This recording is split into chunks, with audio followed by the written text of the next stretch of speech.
While Charles is getting this up, I can tell you that this is the first time I've ever done a client seminar with hanging candles in my face. This is a new one for me, but I'm really excited that I came. I was so excited for this event. Tomorrow is my daughter's first birthday. My wife might not be the most happy, but I'm on that first flight home tomorrow to spend some time with her. But I couldn't miss this. I heard Harry Potter event, and I get to talk tax planning. Those are my two favorite things in the world. My dog is named Rowena. My wife is a huge Harry Potter fan. So Ron made a good point. I don't know if you caught that at the beginning of his presentation. There was a second appellate court judge. His name was Learned Hand. He said that it is the American duty to pay less in taxes as you can. He actually takes it a little step further in a different quote, one I use all the time. And what he states is that there are two tax systems in the United States. One for the informed and one for the uninformed, both of which are legal. Right? So what I'm going to talk to you today about is oil and gas. Many of you, this may be a brand new investment opportunity. Right? We know what equities are. We may have dabbled in real estate. Oil and gas investments may be a whole new world. So we're going to go 101 and 201 on the oil and gas strategy, how high net worth clients are utilizing this space for tax mitigation, whether that's providing an upfront tax deduction of up to 90% of your investment, or it's performing discounted Roth conversions using the oil and gas asset class itself. But for the conversation today, the layout that I have in my 10 to 15 minutes, I want to give you guys an understanding of who we are and what we do. Right? So I'm Nick White. I'm with US Energy. I started with the firm when I was 21 years old. Right? That puts me 14 years here at this company. I also think that makes me one of very few millennials that stuck with one job out of college, and that's something that I'm super proud of. My background is on tax planning, right? So I'm the director of business development, but I'm also the head of tax planning for our specific firm.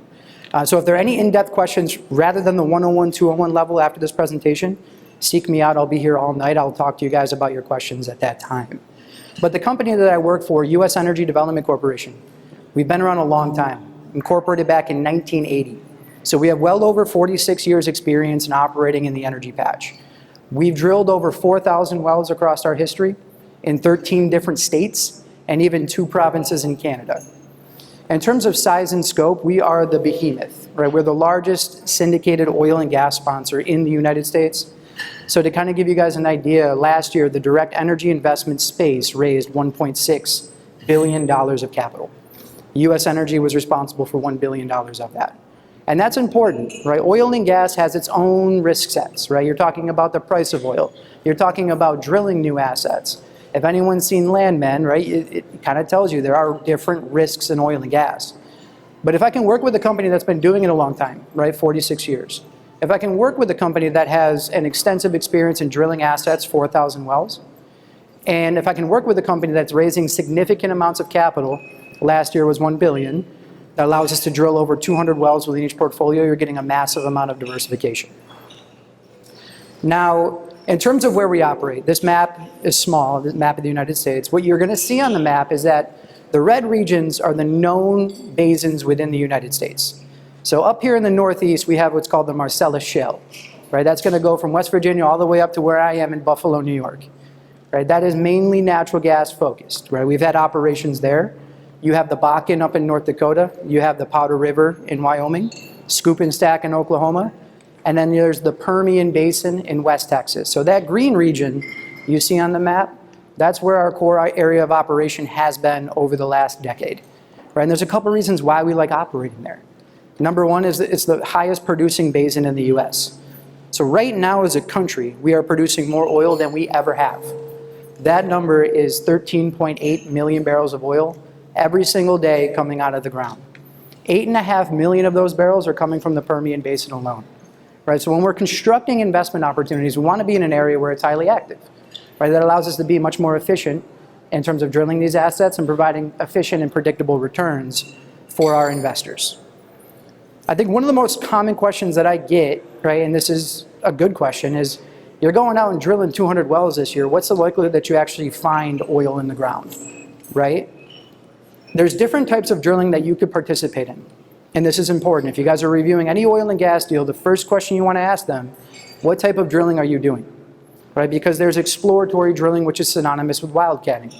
Exploratory drilling would be a company that is just drilling in an area that's never been produced before. right? Well, 99% of the time, you're not going to find any oil in the ground. That 1% chance that you do, that's when you're hitting generational wealth like Jerry Jones. Right? Our investors don't come to us looking for that risk profile. So the type of drilling that we do is called developmental drilling, meaning that you're only operating in core areas of production where there are thousands of wells surrounding your location.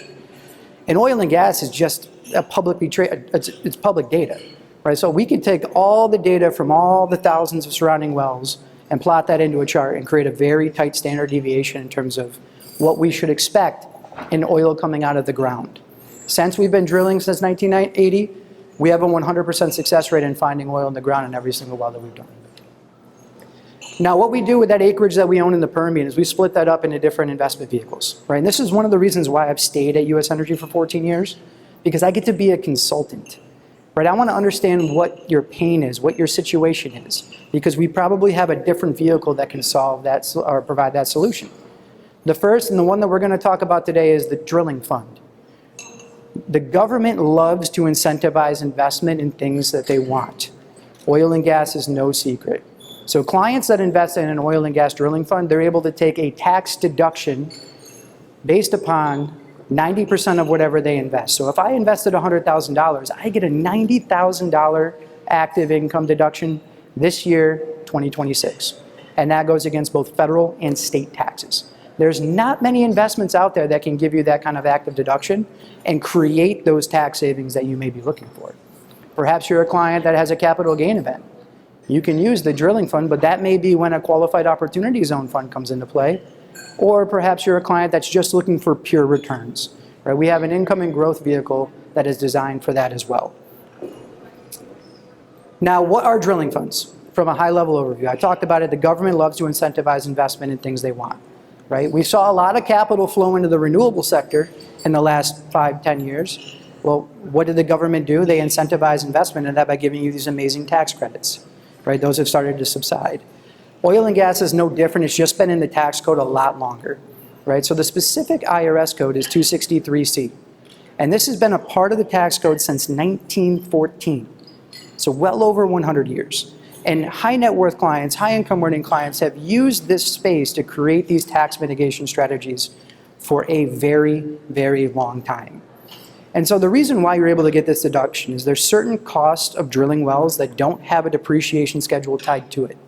So I want you to think about the hydraulic fracturing of the well, building roads, paying wages. In our funds, it's typically around 90%. So if I do that $100,000 investment, I get that $90,000 deduction. Let's just say I'm in New York. Let's just say I'm at a 50% tax rate, both federal and state. So for every $100,000 that I invest, I personally save $45,000 in taxes. Does that sound good? Yeah, I know we're at Harry Potter, but if there's a Voldemort in the room, it's the IRS, right? No one likes paying taxes. And so the more that you can keep from paying taxes, that means the more capital is going to be staying in your portfolio, right? And if it stays in your portfolio, you can either reinvest it back into your business, reinvest that into the markets, and let it actually work for you and grow for you over time. Right, so this is a way that you can continue to compound, save money from the IRS, keep it in the portfolio, let it work for you. Now, the deduction is what you get for 2026. We're going to go out and drill 150 to 200 wells this year, and we do a new fund every single year. So this is an annual planning tool you can use. If you have a high income earning year this year, you can use it. If you don't next year, you don't have to. But it's always available every single year. Those 150 to 200 wells are going to give you cash flow. Right, you're going to be getting distributions on a quarterly basis starting in the first quarter of 2027. And that's going to be based upon how many barrels of oil you produce for the quarter and what the price of oil is for that quarter. So this is different than most investments. You will see variance on a quarter-to-quarter basis. We all know what's going on right now geopolitically. Right? And I can talk for hours about what's going on in the Middle East. But you guys have seen it personally. Does it cost more to fill up your tank at the pump than it did a year ago? Yeah, oil prices are much higher than they were, right? And so this year, cash flow is probably going to be exorbitantly high. But you will see variance over time as prices move. The idea, though, is to deliver that cash back within about a 4 to 6 year window, and that's what our track record has shown for clients. Now, in terms of strategies, right, and this is where I want to spend the last couple minutes of my time, because I think this is really where we can help, right? Because not only are we this alternative investment that is not correlated with the market, It's giving you access to the energy sector. It's giving you deductions. But this is a tax planning tool. I have exhausted everything, right? I am fully W-2. My wife is fully W-2. There's not a lot of investments out there that I can use to reduce my active income, right? Aside from maxing out my retirement accounts, doing some charitable gifting. I've even tried to make her a real estate professional, but she's an attorney and she's my wife, so she wins every argument anyways. But in terms of the deduction side, right? Imagine you're doing a Roth conversion, right? Let's say you do it organically. Let's say you do it in a discounted valuation method. If I do a Roth conversion, that means I have to pay taxes this year, right? And I'm okay with it because I do believe, as well as everyone else, that taxes have to increase in the future, but that still is creating a pain point for me this year. So I do a lot of planning where clients that are performing Roth conversions are also taking capital, investing it into the oil and gas drilling fund, using that tax deduction that you get from the investment to wipe away those taxes that you just produced on your Roth conversion. Right, that's going to make that much more palatable for you and much more tax efficient performing that Roth conversion and hopefully paying zero taxes to do so. Perhaps you're a client that's already in those RMD stages.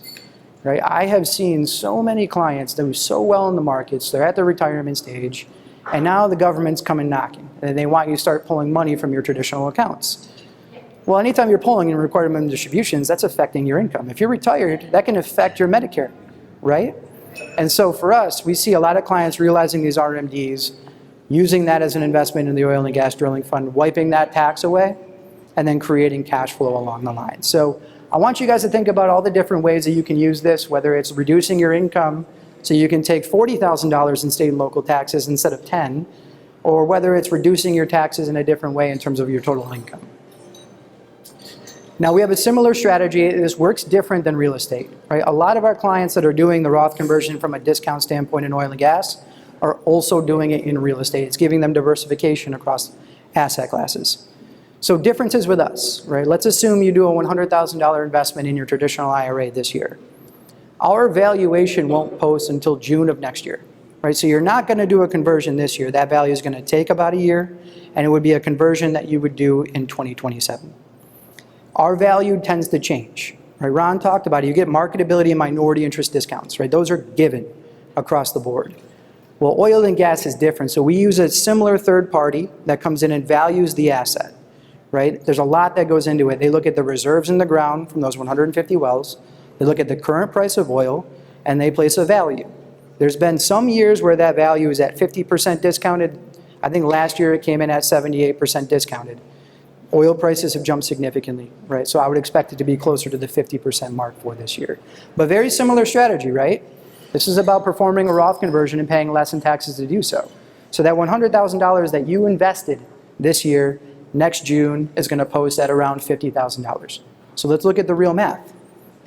If you were to do the $100,000 Roth conversion, assuming you're at a 37% federal bracket, you're going to owe $37,000 in federal taxes this year.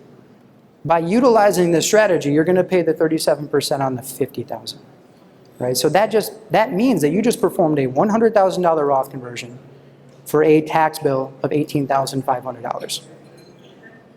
Once you do your conversion, again, what can you do to reduce that tax liability?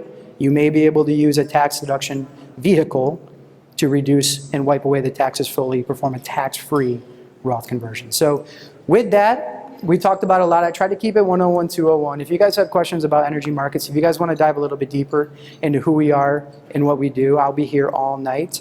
I said it at the beginning. There are two tax systems in the United States, one for the uninformed and one for the informed. And I do hope you feel a little bit more informed after this conversation. Thank you.